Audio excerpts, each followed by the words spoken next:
छोटे भाई हमारे जर्नैल रिटायरमेंट के बाद पाकिस्तान से बाहर जाके क्यों रेजिडेंट करते हैं? होना ये चाहिए कि जो जर्नल स्टार में आ जाता है उसको पाकिस्तान से बाहर जाने अलाउ ही नहीं होना चाहिए, क्योंकि उसके पास हमारे मुल्क के राज इतने ज़्यादा होते हैं जो कहीं भी हमें डॉज करवा सकते हैं। अब बाजवा साहब रिटायर होने से चंद दिन पहले ही शिफ्ट होना शुरू हो गए थे। जैसे ही रिटायर हुए, अब बाजवा साहब पाकिस्तान में नहीं है, रहील शरीफ पाकिस्तान में नहीं है, कियानी साहब पाकिस्तान में नहीं है, पीछे गिनते जाएं। उनके एसेट्स बाहर होंगे, उनका सारा दौलत बाहर होगी तो वो बाहर ही जाएंगे। कभी किसी ने पूछा कि उनके पास ये एसेट कहाँ से आए? किसी की जरूरत है? शहबाज शरीफ ने जुर्रत की थी। उसका रिजल्ट आपने देख लिया। आज ये है कि जैसे कि आप सन 65 की जंग देख लें, सन 65 की जंग में इंडिया ने हमारे साथ क्या किया। हमारी पाक आर्मी सोई हुई थी, सोते हुए हम पे हमला किया। सोई क्यों थी? आर्मी का काम तो जागते रहना है, ड्यूटी करते रहना है। लेट्स सपोज अगर आप ये कहते हैं कि वो सोई हुई। इंडिया के ताल्लुकात पाकिस्तान की निस्बत चाइना से ज़्यादा क्लैश है, उनका ज़्यादा इश्यूज हैं, उनके ज़्यादा उनके दुश्मनी है आपस के मामले में। लेकिन उन्होंने इसके बावजूद अपनी जो ट्रेड है वो कई गुना बढ़ा दी है। कई अरब डॉलर पे चले गए हैं वो अपनी ट्रेड लेके। हालांकि रिसेंटली उनकी जंग हो रही थी, पता है आपको भी। तो आपस में एक दूसरे को डंडों से इतने बड़े दुश्मन होने के बावजूद उन्होंने अपनी ट्रेड बंद नहीं की। तो इसी तरह हमें ट्रेड क्यों बंद करते हैं? हमें ये सियासी तौर पे इसको इस्तेमाल करते हैं और हम उसका रिजल्ट ये है कि जिस तरह जिस हालत में मैं शहीद बेटे का बाप हूँ और मेरा नौजवान बच्चा सैयद आसिम रजा काजमी, ये जफरवाल बॉर्डर का वाकया है। मैं इंडिया 0 लाइन से अपने बच्चे की, जवान बच्चे की डेड बॉडी लेके आया। मेरे बच्चे को 4 गन शूट इंडियन BSF ने सीधी गोलियां मार दी। सीधी गोलियां मार दी। ऐसे ही ये देखें, जैसे आपकी बात सुना बहुत दुख हुआ ये जान के, लेकिन ऐसे ही वहां से जब शहीद होते हैं, जवानों की जानें जाती हैं, ऐसा ही रोना उनको भी आता है। जाहिर बात है, दोनों साइड पे आर्मी खड़ी है, दोनों साइड पे फायर होते हैं। एक साइड पे हम अगर रोना रोएंगे, लेकिन हमारी आर्मी, आप मुझसे ज्यादा इल्म रखते हैं, हमारी आर्मी सिर्फ पाँव पे मारती है। हमारी क्रिकेट टीम को उनको पास जाना चाहिए, उनको भी चाहिए वो हमें भी भेजें। क्योंकि जैसे मैं देखता हूँ मीडिया में कि हम चाहते हैं कि हमारी टीम जाए, तो वो जब मोदी साहब जो है उनके प्राइम मिनिस्टर है वो रोक लेते हैं, नहीं जी हमारी टीम पाकिस्तान में नहीं जाएगी। इंडिया की टीम आती है जी जी, कोई थर्ड पार्टी, मैं ये नहीं कहता पाकिस्तान से, अफगानिस्तान की बात कर ले, अफगानिस्तान को भी छोड़े, अमेरिका की शरारत कर देती है, अटैक करवा देती है, तो नुकसान किसका हो? कोई पाकिस्तानी इंडियन से नफरत नहीं करता और कोई इंडियन पाकिस्तान से नफरत नहीं करता। पब्लिक एक दूसरे से मोहब्बत करती है और मिलना चाहती है। मिसअंडरस्टैंडिंग्स बस बना, कोई मिसअंडरस्टैंडिंग नहीं है। ऊपर बैठे हुए लोग जो है एक कश्मीर का दगा बना के हमें बर्बाद कर रहे हैं, हमारी मोहब्बत को ज़ाया कर रहे हैं। तमाम पंजाबी इकट्ठे होकर बैठना चाहते हैं और जो मेला है ना, जो हम पंजाबियों की एक शान हुआ करता था, वो सारे मिल के मनाना चाहते हैं, जिसे बैसाखी का मेला कहते हैं। सिर्फ पंजाबी नहीं, सारे चाहे कोई भी है वो कोई इंडियन आपको किसी दीगर कंट्री में मिलेगा ना तो वो आपको भाई बोलेगा और सबसे ज़्यादा मोहब्बत। जो पाकिस्तान की कंडीशन है, इस कंडीशन में इंडिया के साथ रिलेशन बेहतर करना पाकिस्तान की मजबूरी है। ये मेरा कहना नहीं, बल्कि सीनियर एक्स आर्मी ऑफिसर ने ये सजेशन दी है पाकिस्तान की गवर्नमेंट को, जिसमें उन्होंने ये बोला है कि अगर हम डिप्लोमेसी से काम नहीं ले पा रहे तो फिर ट्रैक 2 डिप्लोमेसी से काम लेना चाहिए, जिसमें हमें पीपल टू पीपल कनेक्शन बेहतर करने की जरूरत है, जिसमें हमें मीडिया के थ्रू पॉजिटिव मैसेजेस देने की जरूरत है, जिसमें ट्रेड को ओपन करने की जरूरत है। इसी वाले से पाकिस्तान की पब्लिक से बात करेंगे कि आखिर क्या वजह है कि आज आर्मी के एक्स ऑफिसर भी ये स्टेटमेंट देते नजर आ रहे हैं कि इंडिया से रिलेशन बेहतर कर लो। पाकिस्तान की पब्लिक इस हवाले से क्या राय रखती है, यूथ इस हवाले से क्या राय रखती है, जानेंगे इस वीडियो में। जो मेरी पर्सनल ओपिनियन है वो मैं आपको बताऊंगा वीडियो के लास्ट में। चलते हैं वीडियो की तरफ और मिलते हैं वीडियो के बाद। अस्सलाम वालेकुम जी। वालेकुम सलाम। आपका नाम? नदीम निसार गुजर। आपका नाम?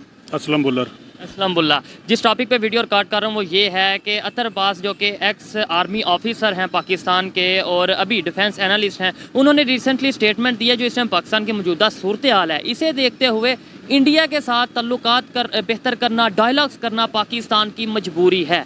आप इसके ऊपर क्या कहना चाहेंगे? देखिए जी, मुज़ाकरात के जो दरवाजे हैं ना वो कभी बंद नहीं करने चाहिए, चाहे दुश्मन हो, दोस्त हो, किसी के साथ भी।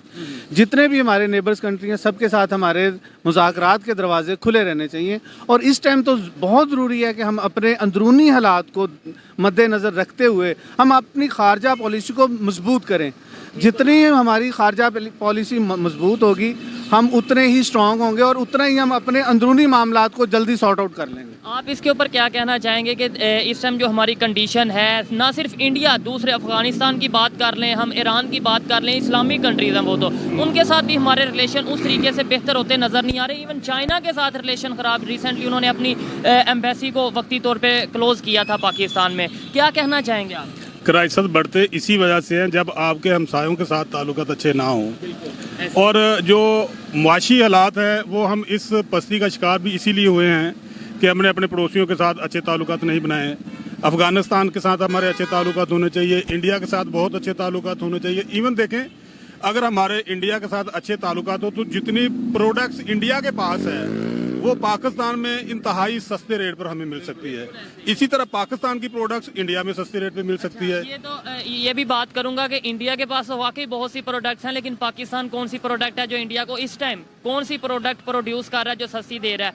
क्या कहना चाहेंगे इसके ऊपर कि वही प्रोडक्ट्स हम पहले दुबई जाती है, मेडिसन हो या फिर सब्जी हो, पहले दुबई जाती है, दुबई डबल रेट पे तेल हमारा देख लें, वहाँ से फिर यहाँ पे आती है। यानी हम डायरेक्ट नहीं लेते या डायरेक्ट नहीं कोई चीज़ देते, अना में रहते हैं और पाकिस्तान की पब्लिक को बेवकूफ़ बनाया हुआ है कि हमने तो इंडिया से ट्रेड बंद की है। हमारा चावल दुनिया का बेहतरीन चावल था, हमारा मैंगोज दुनिया के बेहतरीन मैंगोज में था, हमारी गंदम, हमारी कपास, हमारा धागा, हम इंपोर्ट कर रहे हैं। मैं वही बताने जा रहा हूँ। हमारी बदकिस्मती ये थी कि हमने जो आजकल हमें बेवकूफ़ बनाया गया है प्रॉपर्टी के बिजनेस में लाकर। एक वक्त था 90 का दौर था जब हम इंडस्ट्रियल थे और दूसरी तरफ से हम ज़राअत के मामले में बहुत आगे जा रहे थे। जब दुनिया ने देखा कि हमारी जो प्रोग्रेस है बहुत ज़्यादा है और हम 8वीं पावर भी बन गए हैं, तो फिर हमें कमज़ोर करने के लिए उन्होंने, अब मैं क्या कहूँ, किस ने हमें प्रॉपर्टी के बिजनेस में इन्वॉल्व किया। प्रॉपर्टी में बाहर से इन्वेस्टर आए, उन्होंने पाकिस्तान में आके इन्वेस्ट किया और वो आहिस्ता रियल स्टेट का नाम दिया उसको, जिसको कभी हम दलाल कहते थे। और हमारा जो हाउसिंग स्कीम का बिजनेस है उसको टॉप पे लेके गए, अपना फाइनेंस निकाला और चले गए हैं। अब हम अपने फाइनेंस पे अपना पैसा खपत किया, हमारी ही ज़मीन है उस पर हमने हाउसिंग स्कीमें बनाई हुई हैं जो खाली पड़ी हैं। पूरे लाहौर की गंदम किसी दौर में पूरे लाहौर के लिए लाहौर से पैदा की जाती थी, अब हमें बाहर से मंगवाना पड़ती है।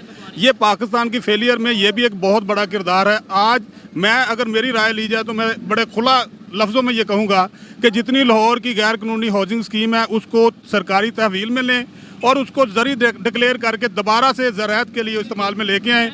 इससे एग्री करता हूं, बिल्कुल। मुझे ये बताएं कि क्या वजह है कि जब हम थोड़े से हालात हमारे बेहतर होते हैं, हम साथ इंडिया को धमकी देने लग पड़ते हैं, कभी एटॉमिक पावर होने की, कभी किसी चीज़ की, कभी कश्मीर के नाम पे। जैसे ही हमारे हालात ख़राब होते हैं तो फिर कभी यहाँ से आवाज़ आती है, कभी वहाँ से आती है, कभी इधर से कि हमें रिलेशन बेहतर कर लेने चाहिए। हमें परमानेंटली क्यों नहीं ये सोचते कि यार छोड़ दो लड़ाई, क्या पड़ा है? नहीं चाहती ना कि हम स्टेबल हों। वो ताकतें पाकिस्तान की हैं, इंडिया की हैं या बाहर से हैं? हमारे अंदर से ही हैं, हमारे अंदर से ही हैं, दुश्मन अंदर से ही है। बदकिस्मती पता क्या है, 47 से आज तक हम आज़ाद नहीं हुए। जब 47 में हमें कहा गया था हम आज़ाद हुए थे ना, उस वक्त हमारा एक अदारा मजबूत था, वो आर्मी का था, वो आज भी मजबूत है। उसने पाकिस्तान पे हुकूमत की है, उसने ना तो हमारी गवर्नमेंट को काम करने दिया है, ना ही खुद कफील होने दिया हमें। आज हम जिस भी हालत में खड़े हैं उसमें कहीं ना कहीं उनका भी रोल है। अदारा मजबूत होना तो अच्छी बात है, मुझे तो फख्र होना चाहिए, आपको तो फख्र होना चाहिए कि हमारा अदारा मजबूत है, लेकिन उसके अंदर अगर कोई इनफरादी तौर पे गलत करता है उसे हम क्रिटिसाइज कर सकते हैं। देखें, जब आप दूसरे अदारों में इन्वॉल्वमेंट करेंगे, उसको कमज़ोर करेंगे तो एक अदारे के मजबूत होने से कुछ नहीं होगा। तमाम अदारों को अपने डोमेन में रहते हुए काम करना चाहिए। जब वो अपने डोमेन में काम करेंगे तब हम मजबूत होंगे। अच्छा, मार्शल लॉ की बात करें या फिर नॉन पॉलिटिकल पार्टीज़ की पॉलिटिकल में इन्वॉल्वमेंट की बात करें, आपको नहीं लगता कि बहुत सी कंट्रीज़ ऐसी हैं जो हमारे साथ रिलेशन इस वजह से नहीं बेहतर करती कि यार इनकी बात किसके साथ करें? अभी रिसेंटली कुछ टाइम पहले इंडिया के प्राइम मिनिस्टर ने भी ये स्टेटमेंट दी थी कि मैं पाकिस्तान से रिलेशन बेहतर करना चाहता हूँ, बातचीत करना चाहता हूँ, लेकिन मुझे तो पता ही नहीं चलता बात किससे करूँ, आर्मी से करूँ, प्राइम मिनिस्टर से करूँ या फिर किसी और से करूँ। यानी ये हमारे लिए एक सोचने वाली बात है। छोटे भाई, हमारे जर्नैल रिटायरमेंट के बाद पाकिस्तान से बाहर जाके क्यों रेजिडेंट करते हैं? होना ये चाहिए कि जो जर्नल स्टार में आ जाता है उसको पाकिस्तान से बाहर जाने अलाउ ही नहीं होना चाहिए, क्योंकि उसके पास हमारे मुल्क के राज इतने ज़्यादा होते हैं जो कहीं भी हमें डॉज करवा सकते हैं। अब बाजवा साहब रिटायर होने से चंद दिन पहले ही शिफ्ट होना शुरू हो गए थे। जैसे ही रिटायर हुए, अब बाजवा साहब पाकिस्तान में नहीं है, रहील शरीफ पाकिस्तान में नहीं है, कियानी साहब पाकिस्तान में नहीं है, पीछे गिनते जाएं। उनके एसेट्स बाहर होंगे, उनका सारा दौलत बाहर होगी, तो वो बाहर ही जाएंगे। कभी किसी ने पूछा कि उनके पास ये एसेट कहाँ से आए? किसी को जरूरत है? अरशद शरीफ ने जुर्रत की थी, उसका रिजल्ट आपने देख लिया। ठीक हो गया। चले मुझे ये बताएं कि रिलेशन बेहतर कैसे हो सकते हैं। उन्होंने अच्छा जिन्होंने ये बात की है ना, उन्होंने ये कहा है कि अगर डायरेक्ट डिप्लोमेसी से नहीं रिलेशन बेहतर हो सकते, हमें ट्रैक 2 फॉलो करना चाहिए। ट्रैक 2 आपको पता ही होगा कि भाई ट्रेड को रिज्यूम करें, इसके अलावा पीपल टू पीपल कनेक्शन करें, इसके अलावा सोशल मीडिया के थ्रू पॉजिटिव मैसेजेस दें, बजाय ये कि जी ये हो गया वो हो गया, इंडिया जो सा वो ये है वो, मतलब नेगेटिव खबरों की बजाय पॉजिटिव खबरें दें। देखे ना, इंडिया के ताल्लुकात पाकिस्तान की निस्बत चाइना से ज़्यादा क्लैश है उनका, ज़्यादा इश्यूज हैं उनके, ज़्यादा उनके दुश्मनी है आपस लद्दाख के मामले में। लेकिन उन्होंने इसके बावजूद अपनी जो ट्रेड है वो कई गुना बढ़ा दी है, कई अरब डॉलर पे चले गए हैं वो अपनी ट्रेड लेके। हालांकि रिसेंटली उनकी जंग हो रही थी, पता है आपको भी। तो आपस में एक दूसरे को तो डंडों से इतने बड़े दुश्मन होने के बावजूद उन्होंने अपनी ट्रेड बंद नहीं की। तो इसी तरह हमें ट्रेड क्यों बंद करते हैं? हमें ये सियासी तौर पे इसको इस्तेमाल करते हैं और हम उसका रिजल्ट ये है कि जिस हालत में बंद भी करते हैं लोगों के लिए। फिर वो आपको तो पता दुबई जाती है, दुबई से ये देखें जी, जो एजुकेशन और जो एजुकेटेड तबका है पाकिस्तान का वो सब कुछ जानता है। बस ये है कि अभी आम पब्लिक में अवेयरनेस आने की ज़रूरत है और वो हम कोशिश कर रहे हैं। ये आम पब्लिक को कैसे पता चलेगा कि भाई हमें सिर्फ पागल बनाया जा रहा है कि इंडिया से ताल्लुक नहीं है, इंडिया से रिलेशन। अभी भी इंडिया का काम है अपना बिजनेस करना, वो तो अभी भी बिजनेस कर रहा है। वो दुबई चीज़ भेज रहा है, उसने अपनी चीज़ तो सेल कर दी, हमने महंगी ले ली। हमारी एजुकेशन कहाँ है? 47 में जो सब्जेक्ट थे वो आज भी हम पढ़ रहे हैं। जो सिलेबस था वो भी सिलेबस तो उन्होंने चेंज नहीं किया। 1876 का जो हमारा कानून है वही चलता आ रहा है ना, वो तरमीम वो अमेंडमेंट्स ही है ना। जरूरत के तहत हम अपने वो भी देखते हैं कि ये हुकूमत थोड़ा सा काम कर रही है, इसकी टांगे कैसे खींचनी है, उसको कैसे नीचे गिराना है, उसमें तोड़ फोड़ करके उसका बेड़ा कर देते हैं। आप लॉयर हैं, मैं भी लॉ का स्टूडेंट हूँ। आपको पता ही होगा कि ये जो कानून इस टाइम हम फॉलो कर रहे हैं, ये तो गुलामों के लिए बनाया था गोरों ने। ये जो आज तक चल रहा है ऐसे ही है। यानी मतलब बात कहूंगा, ये जो CSP हैं, क्या इनका रवैया और जो बाहर से गोरे आते थे उनके रवैये में कोई फर्क है? जो ब्यूरोक्रेट्स में और हैं वो खुद को अंग्रेज समझते हैं। जो जजेस हैं, आज देख लें हमारे जो जजेस हैं 2 महीने की छुट्टियां गुजारते हैं। भाई वो अंग्रेज जो गोरे थे वो तो अपने बीवी बच्चों से, अपने रिश्तेदारों से मिलने के लिए इंग्लैंड में जाते थे छुट्टियों में। ये क्यों छुट्टियां इतनी करती हैं? ये 2 महीने के लिए लोगों को इंसाफ देना बंद क्यों करते हैं? और अभी लाखों केस पेंडिंग पड़े हैं आपको मेरे की वजह सिर्फ ये है कि हम उस लॉ को फॉलो कर रहे हैं, उसके मतहत है वो गोरों का। और भाई पाकिस्तान में 56 तक तो जो है वो कोइन थी जो हमारी सरबराह थी। देखे गवर्नर जनरल था। गवर्नर का मतलब कि किसी और के मतहत आप गवर्नमेंट कर रहे हो। तो हम तो सदर बने हैं 56 के बाद, जब हमारा आइन आया है। हम जो लीगली आजाद हुए हैं वो 56 में 56 में आजाद हुए हैं। और अगर ऐसे तो हकीकी आज़ादी की तो आज भी हम जो उनसे वो मार्च करते हैं, हकीकी आज़ादी तो आज भी नहीं हमें मिली। ये बताएं 1947 में इंडिया की जो कंडीशन थी वो ही हमारी कंडीशन थी। मतलब वो भी गुलामों अंग्रेजों के जो सितम था, जुल्म था, या हुक्मरानी हिंदुस्तान में अंग्रेजों टूट थी ना, तो भाई उधर भी कैसे बेहतरी की तरफ चले गए, डेवलपमेंट की तरफ चले गए, एजुकेशन की तरफ चले गए। 1947 में $1 1 रुपए के बराबर था ऑलमोस्ट ऐसे ही। ठीक है जी। उसके बाद हमारा रुपया इंडिया के रुपए से तगड़ा था, ऐसे ही है। ठीक है, टाइम था। उसके बाद जैसे जैसे मार्शल लगते गए वैसे वैसे हमारा रुपया डीवैल्यू होता गया। आज आप देख लें कि हम कहाँ खड़े हैं। ये मुदाखलत की वजह से है ना। वो ठीक है, वो तो पहले डिस्कस हो चुका है कि जब नॉन पॉलिटिकल अदारे पॉलिटिक्स में आएंगे तो ऐसा होगा। इंडिया कैसे बेहतर हो गया, ये मेरा सवाल है। आर्मी तो वहाँ पे वो भी हर अदारा अपने दायरा कार में रहता है। उधर भी तो आर्मी है, उधर भी लेकिन एस्टेब्लिशमेंट वो देखे ना, वो अपनी हदूद से आगे नहीं बढ़ते। उनके चीफ साहब ने भी अगर वजीर आजम से मिलना है तो वो वजीर दिफा को मिलता है पहले, उससे टाइम लेता है। फिर इधर तो हमारे वजीर आजम और प्रेसिडेंट साहब जाके GHQ उधर जाकर मिलने जाते हैं। ये चीजें थोड़ी सी हैं जिसको थोड़ा सा लाइन अप करना पड़ेगा। आप कहते 2 रीजन है, कौन सी 2 रीजन है? उसमें 2 रीजन। एक तो जब ये पार्टीशन हुई थी तो एक बड़ा जो बिजनेस तबका था वो इंडिया में रह गया था, दूसरी बात, जो पाकिस्तान के एसेट थे वो उस वक्त पाकिस्तान को डिलीवर नहीं हो सके, तो वो डे फर्स्ट से ही खुद को मजबूत करना उन्होंने शुरू कर दिया था। मैं आपकी इस बात से डिसएग्री करता हूँ। इन्होंने भी बोला कि इकॉनमी मतलब हमारी करेंसी मजबूत थी, हम डॉलर के बराबर चल रहे थे, जो भी है एसेट जितने आए जितने भी आए उस टाइम हमारी इकॉनमी हमारी करेंसी कैसे मजबूत हो गई? ये कह रहे हैं कि भाई उन्हें एसेट नहीं बेहतर थे, हम इंडिया से बेहतर थे। उसकी रीजन ये है कि जो डॉलर की खपत है ना उस वक्त इतनी ज्यादा नहीं थी। ये तो 60-70 के बाद जाके डॉलर में हमने जब गाड़ियां खरीदना शुरू की, जब हमने इलेक्ट्रॉनिक चीजें खरीदना शुरू की, तो तब डॉलर की खपत शुरू हुई। उससे पहले तो रुपए में खरीदो फरोख्त होती थी। अगर डायरेक्टली कहा जाए तो हम अमेरिका की गुलामी में चले गए और उन्होंने अपनी बात ये है, जब तक हम डॉलर को अबे करते रहेंगे हम छितर खाते रहेंगे और हम कभी भी तरक्की नहीं कर सकते। जब हम एक नई करेंसी या कम अज कम अपनी करेंसी को मजबूत करने जाएंगे या अपने अंदर खुददारी पैदा करेंगे और जो दगाबाजी से पैसा कमाने के बजाय मेहनत से पैसा करेंगे, जब हम अपनी इंडस्ट्री को मजबूत करेंगे।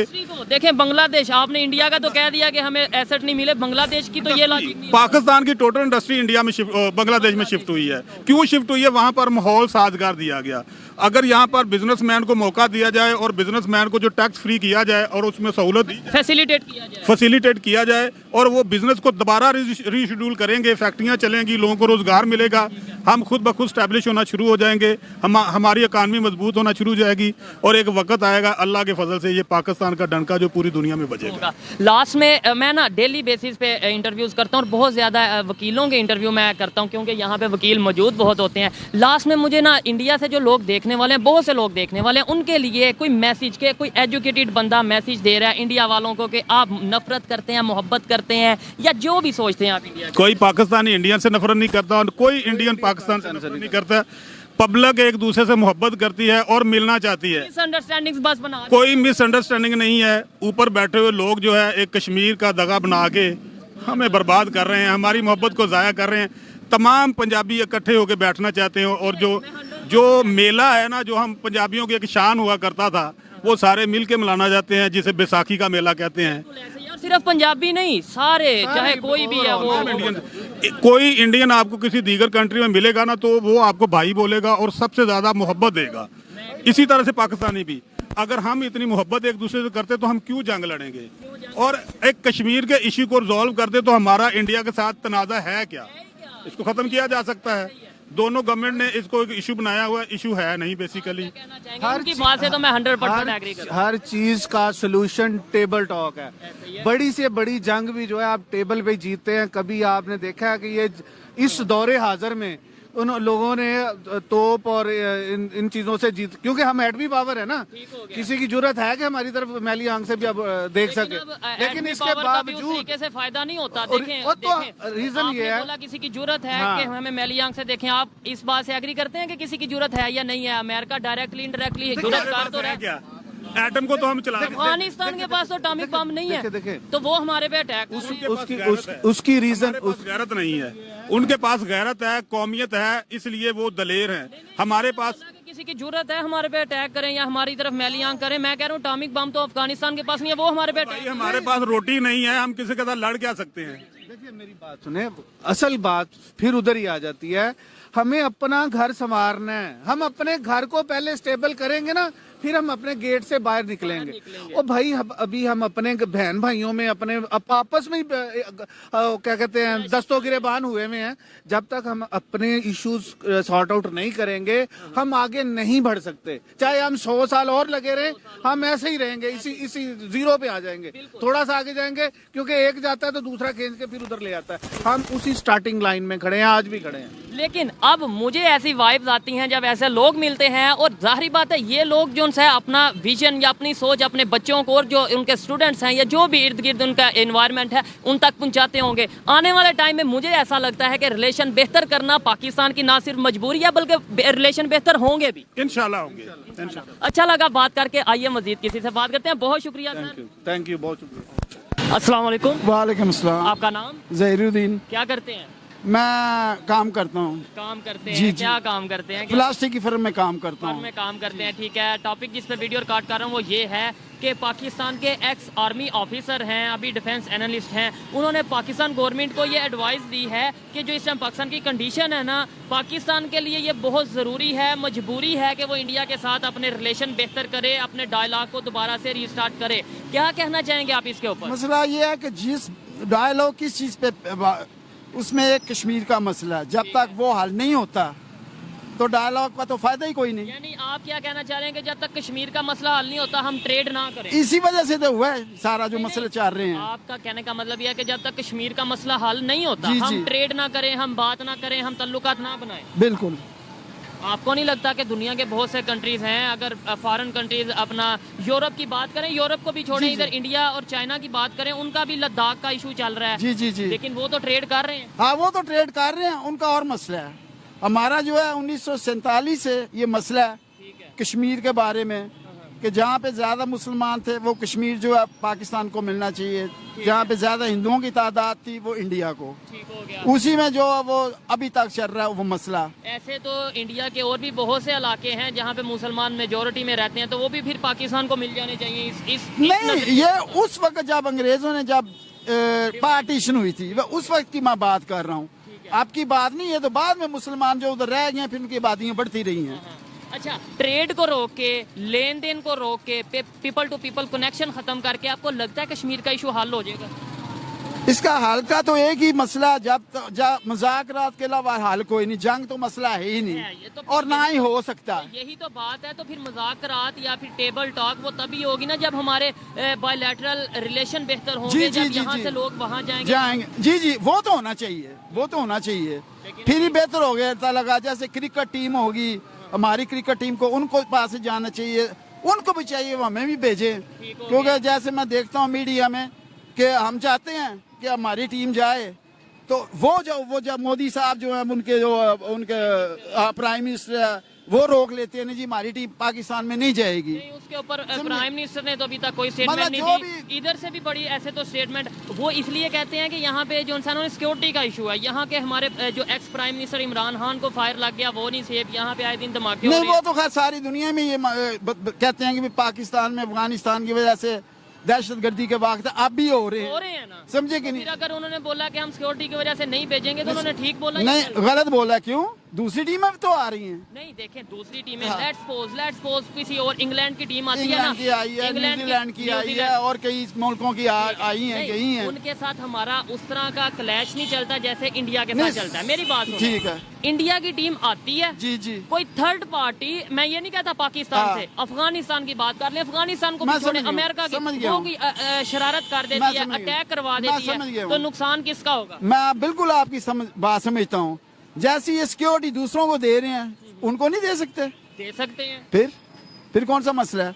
ये तो हुकूमत पाकिस्तान का कोई भी पार्टी हो, चाहे वो पीपल्स पार्टी है, चाहे नून लीग है, चाहे पीटीआई, ये उनका फर्ज है कि उनको सिक्योरिटी मुहैया करना। ये तो फिर उन्हें ये कहना चाहिए था ना कि हम आपको जैसी सिक्योरिटी कहते हैं वैसी देंगे। ये नहीं था कहना चाहिए कि आना आओ, नहीं आना ना आओ। हाँ, ये तो ठीक है कि भैया ये फर्ज भी उसी मुल्क का बनता है, वो हमारे मेहमान है, हमारा फर्ज बनता है कि उनकी हिफाजत करना। जैसे आप मेरे घर मेहमान आते हैं, अगर आप पे कोई उंगली उठाएगा या आपको नुकसान पहुंचाए तो वो मेरा नुकसान है। आपको लगता है कि इंडिया वाले लोग हमारे से नफरत करते नहीं, हैं? नहीं। फॉरेन आपने विजिट किया हो? नहीं, मैं तो रहती इंडिया जर्मनी में हूँ। जर्मनी में रहते जी हैं, जी वहाँ जी पे जी। इंडियन साथ रहते हैं, हाँ, बिल्कुल तो वो क्या सोचते हैं? कोई मसला ही नफरत नहीं, करते हैं? बिल्कुल नहीं, उधर तो मसला ही नहीं। यहाँ पे क्यों हम लोग नफरत करते हैं? ये तो आप जो पॉलिटिकल हैं उनको पूछे ना आप। अब उधर हम हिंदुओं के साथ भी, सिख भी हमारे साथ बैठते हैं, हम इकट्ठे खाते पीते हैं, बैठते हैं। ऐसा मसला ही, चाहे सिख है, मुसलमान, ईसाई है, सब उधर इकट्ठे बैठते हैं। पाकिस्तानियों से मोहब्बत करते हैं, नफरत करते हैं, या क्या? नहीं, कोई ऐसी बात नहीं, ठीक हो कोई गया। बात फिर नहीं। क्या वजह है? उनकी सोच काफी हद तक बदलती जा रही है। ये मैं नहीं, आप कह रहे हैं कि वो नफरत नहीं करते। नहीं, तो फिर वहाँ यहाँ पे नहीं करते। मैं यहाँ का नहीं कुछ कह सकता, यहाँ की मैं भी बात कर रहा हूँ कि क्या वजह यहाँ पे क्यों करते हैं? क्योंकि मैं यहाँ पे रहते नहीं। जो यहाँ पे रहते हैं उनसे पूछे। यहाँ पे रहते जैसे ये है, ये आप बता दें अंकल जी, क्यों? ये देखें, ये बाहर से रह के है ना, जर्मनी। जी जी जी। जर्मनी में रह के उन्होंने बोला इंडिया के लोग हमारे से नफरत नहीं करते। यहाँ पे हम लोग क्यों करते हैं नफरत? क्यों उन्हें अपना दुश्मन समझते हैं? आपके ख्याल में वैसे क्या आपकी इसके बारे में राय है? क्या कहना चाहेंगे आप? क्या बोलेंगे? अस्सलाम वालेकुम। वालेकुम अस्सलाम। बात यह है कि जैसे कि आप सन 65 की जंग देख लें, सन 65 की जंग में हाँ हाँ इंडिया ने हमारे साथ क्या किया। हमारी पाक आर्मी सोई हुई थी, सोते हुए हम पे हमला किया। सोई क्यों थी? आर्मी का काम तो जागते रहना है, ड्यूटी करते रहना है। लेट्स सपोज अगर आप ये कहते हैं कि वो सोई हुई थी तो जो सोई से मुराद ये है, सोई से मुराद ये नहीं है कि वो बिल्कुल ही घोड़े बेच के सो गए थे, आती नींद सोए थे। यानी कि नींद वाला टाइम था और अचानक उन्होंने ना जो हो गया। लेकिन मैं जहाँ तक जानता हूँ आर्मी के रूल को, वो नींद का टाइम नहीं होता। 24 घंटे हम तो मीडिया पे ये सुनते हैं कि 24 घंटे हमारे जवान एक्टिव रहते हैं, और आप कहते हैं कि वो सोए थे तो हमला कर दिया। ये इलॉजिकल बातें हैं, लेकिन खैर हम उस साइड पे नहीं जाएंगे। आप ये बताएं, नफरत खत्म करनी चाहिए या नहीं? होनी चाहिए, खत्म होनी चाहिए। खत्म होनी चाहिए, बिल्कुल खत्म होनी चाहिए, बिल्कुल। अच्छा लेकिन देखें, हाँ, लेकिन बात तो ये है कि खालसन होनी चाहिए और खालसन उनको भी चाहिए। उनको जाहिर बात है दोनों साइड पे चाहिए कि वो अपने जो मिसअंडरस्टैंडिंग्स हैं दूर करें। लेकिन इस टाइम मैं यहाँ पे अपनी अगर ओपिनियन देना चाहूँ, पब्लिक ओपिनियन आपने देखी, मैं अपनी ओपिनियन देना चाहूँ तो मैं यही कहूँगा कि हमें पाकिस्तान को ज्यादा जरूरत है कि पहले पहल करें, क्योंकि इस टाइम हम मजबूरी में हैं और हमारी कंडीशन ऐसी है कि अगर हम किसी दूसरे 7 समंदर पार अगर हेल्प के लिए जा सकते हैं तो बिल्कुल साथ नेबर है। उससे ये नहीं कहता कि आप बिल्कुल झुक जाओ, इक्वालिटी बेस पर रिलेशन रखो, लेकिन पहल तो करो। आप किसी के पास जाके भीख मांगते हो, वहां पे हमें अच्छा लगता है, लेकिन नेबर के साथ हम इक्वालिटी बेस पे भी रिलेशन नहीं रख सकते। 1 मिनट का टाइम देंगे। मुझे बड़ी आम बात याद आई है। देखें, ये जो आपने क्वेश्चन किया ना नफरत का, ये इसमें एक एग्जांपल है। ये देखें, वो जहाज वाला कितना बड़ा हमारा दुश्मन बन के आया था, आपके इल्म में है ना? अभिनंदन। जी जी जी, बिल्कुल। देखें, हमने अल्हम्दुलिल्लाह उसे वापस कर दिया। वापस खड़े 1 मिनट, प्लीज मेरी बात ना काटें थोड़ा सा। हमने खिलाफ ला के उसे वापस किया। मैं शहीद बेटे का बाप हूँ और मेरा नौजवान बच्चा सैयद आसिम रजा काजमी, ये जफरवाल बॉर्डर का वाक़या है। मैं इंडिया 0 लाइन से अपने बच्चे की, जवान बच्चे की डेड बॉडी लेके आया। और देखें, मेरा बच्चा, मेरा परवरदिगार जानता है, मैं अभी आपके सामने रिज़्क़े हलाल मजदूरी कर रहा हूँ बाइकिया के ऊपर। आप देख रहे हैं ना, मुझे बच्चा शहीद हो गया बॉर्डर पे। गलती